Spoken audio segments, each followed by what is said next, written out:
आज या ठिकाणी आंबेगाव धरणग्रस्त संग्राम संघटनेच्या वतीनं आत्मक्लेश आंदोलन चालू आहे।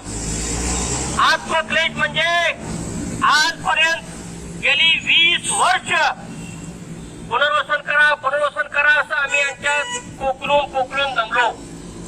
आता ह्याला काय त्रास द्यायचा नाही, आता आपणच त्रास करून घ्यायचा, म्हणून याला आत्मक्लेश आंदोलन म्हणायचं।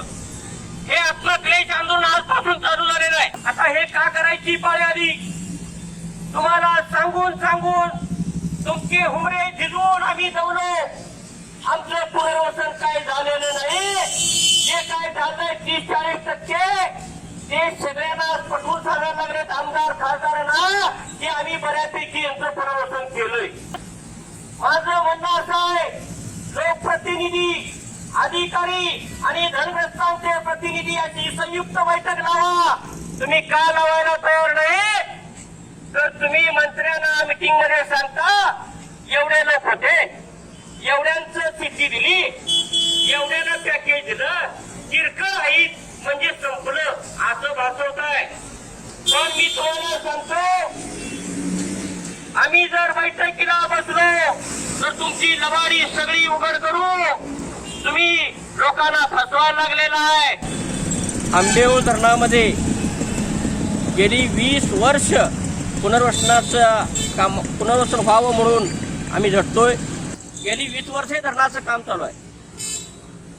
40-45 कोटीचं धरण आता 200 कोटीच्या वर गेलं तरी पूर्ण होत नाही।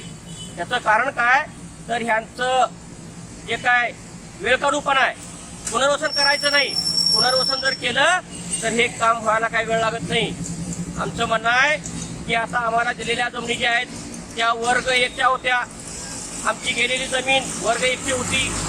तुम्ही आम्हाला दिलेल्या जमिनीला वर्ग 2 का केला हे तुम्हाला करता येणार नाही। आमची वर्ग 1ची जमीन आणि आमचा कोरांचा जसा इतर हक्कामध्ये तुम्ही राड करून द्यायला लागलाय, हे चालणार नाही। आमच्या गेलेल्या जमिनी ह्या स्वच्छ होत्या, आता तुम्ही आम्हाला दिलेल्या जमिनीवर बोजा चढवायला लागलाय, म्हणजे आम्हाला विकत जमीन देता का आणि आमची फुकट घेता का? कायद्याला धरून कायदा असं सांगतो की गेलेल्या जमिनीच्या किंवा मिळालेल्या जमिनीच्या 65% रक्कम कुठली जी कमी असेल ती घ्या असा सरळ कायदा सांगतो। आणि ते कायदा सांगत असताना सुद्धा त्यांना ती पटलेलं आहे। 2012 सालचे आदेश जिल्हाधिकाऱ्यांनी काढलेले असू देत किंवा 2016 साली जिल्हाधिकाऱ्यांनी काढलेले आदेश असू देत, त्याच्यात आणि यांच्या आदेशामध्ये फरक आहे।